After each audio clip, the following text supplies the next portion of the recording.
Anda kembali menyaksikan Breaking News Kompas TV, Saudara. Partai Golkar hari ini menggelar rapat pimpinan nasional. Ketua Umum Golkar Erlangga Hartarto mengatakan Rapimnas Partai Golkar akan membahas nama bakal calon wakil presiden yang akan didukung oleh Partai Golkar untuk pemilu 2024. Rapimnas Golkar diharapkan akan memberi banyak masukan dan pandangan terkait dengan strategi pemenangan pemilu 2024, sekaligus untuk memanaskan mesin politik Partai Golkar menjelang pemilu. Saat ini kami sudah bersama dengan Bung Ray Rangkuti, Direktur Lingkar Madani Indonesia. Selamat pagi Bung Ray. Tadi sudah disebut dalam laporan live report langsung yang disampaikan oleh jurnalis Kompas TV Dipo Nurbahagia yang mewawancarai Aceh Hasan, dan disebut kisi-kisinya anak muda yang akan kemungkinan diusung oleh Partai Golkar sebagai bakal calon wakil presiden. Benarkah Gibran Rakabuming Raka menurut Anda? Ya, saya sih merasa udah 90% lah itu. Okay. Ya 10%-nya kan tinggal diumumkan. Selesai dah itu, nggak kemana-mana lagi gitu. Hampir semua persyaratan yang diungkapkan itu tadi, semuanya kayaknya mengacu ke Gibran deh ya. Anak muda, pernah di pemerintahan gitu ya. Dan sudah ada kursinya disiapkan, ada kursi Gibran Rakabuming Raka ya, di acara Rapimnas. Rasanya nggak ada kursi untuk Erick Thohir di situ ya. Jadi siapa lagi? Oke, nah tapi gini Bung Ray. Juga kan pertanyaannya, ini kan diusung oleh Golkar. Betul. Belum tentu diusung oleh seluruh anggota partai koalisi. Iya. Jadi ya itu artinya Golkar mungkin akan resmi mengumumkan Prabowo Gibran adalah sebagai paket calon presiden wakil presiden. Tapi apakah ini merupakan persetujuan dari semua anggota koalisi di dalam koalisinya Pak Prabowo, itu belum diputuskan. Oke, itu belum diputuskan. Kansnya akan ke sana. Kansnya akan ke sana. Tapi kalau bacaan Anda, apakah koalisi partai yang tergabung dalam koalisi Indonesia Maju ini akan sepakat dengan mengusung Gibran? Kalau itu lagi-lagi 90% saya kira sepakat. Tidak ada lagi waktu mereka untuk sana sini. Apa saja yang menjadi pertimbangan? Sinyal-sinyal apa yang Anda baca? Ya, pertama tentu karena faktor Pak Jokowi lah. Oke. Pak Jokowi berada di belakang Gibran, nggak bisa dihindari. Masa Pak Gibran diambil Pak Jokowinya, saya milih yang lain kan nggak mungkin. Kan asumsi sederhana aja lah ya kan. Nah yang kedua adalah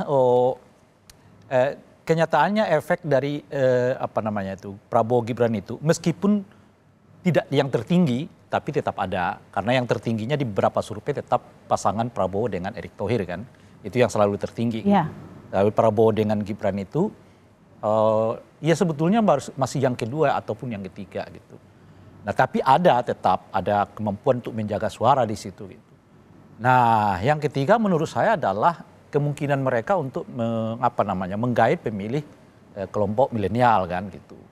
Nah itu soal kemampuan mereka nanti menjaganya sejauh mana ya, sebab sebetulnya tanpa Pak Gibran pun kelompok milenial ini atau pemilih milenial ini lumayan banyak ke Pak Prabowo. Dengan figur Pak Prabowo juga banyak anak-anak milenial kelihatan yang memilih Pak Prabowo sendiri gitu. Tapi dengan kehadiran Gibran ini, ya itu artinya punya potensi mereka makin menambah jumlah pemilih milenial untuk memilih Pak Prabowo.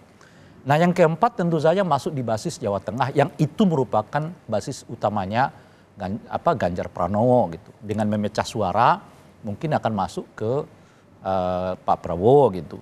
Nah cuma saat yang bersamaan itu punya kelemahan.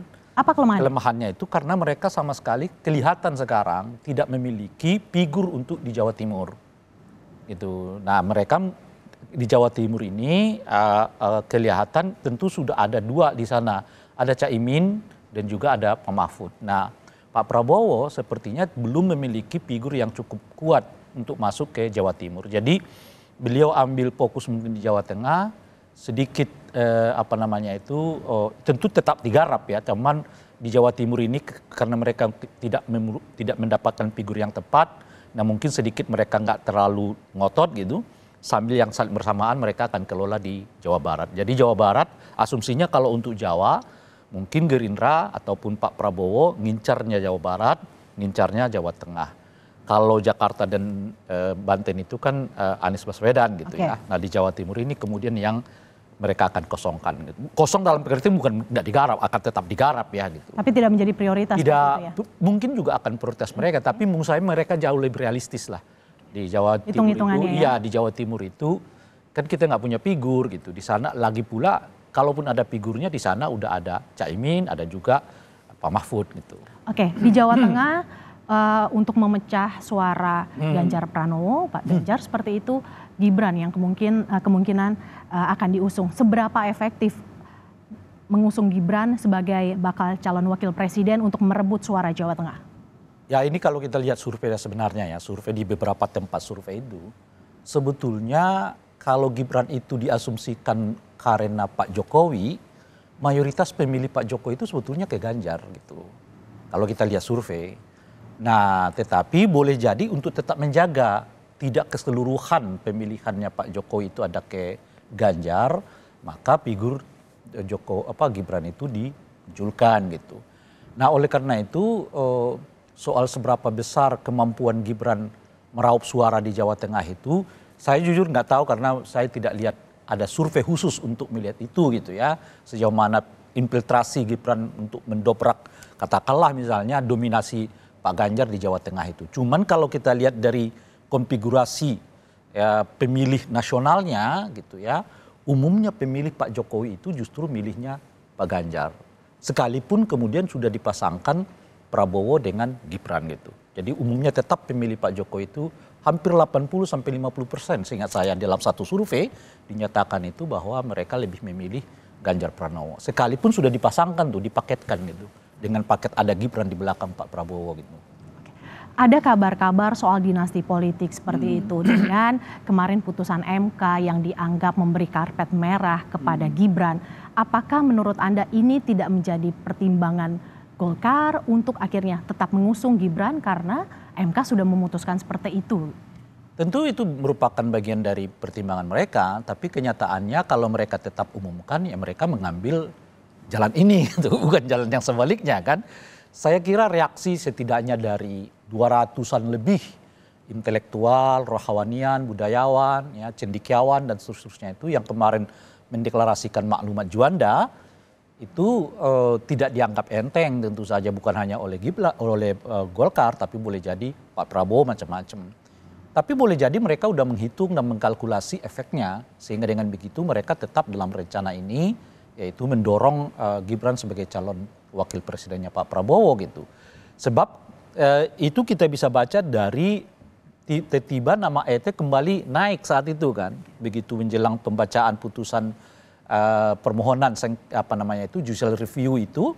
Nah, itu kan reaksi masyarakat begitu luas, nama Gibran seolah-olah drop gitu. Naiklah Pak ET kan dengan segala ada yang sudah ngurus SKCK lah, macam-macam yang sudah kita lihat di beberapa tampilan. Sudah tersebar seperti itu ya gitu dokumen. Ya, termasuk Pak Yusril gitu.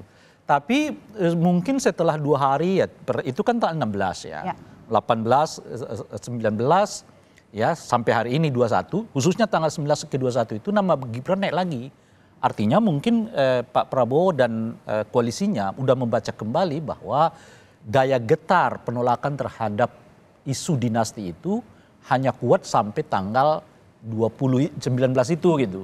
19 ke sini nggak mungkin terasa lagi getarannya, nah oleh karena itulah nama Gibran kembali sangat cepat naik ya setelah sebelumnya nama Erick Thohir itu mencuat untuk jadi wakil Pak Prabowo gitu.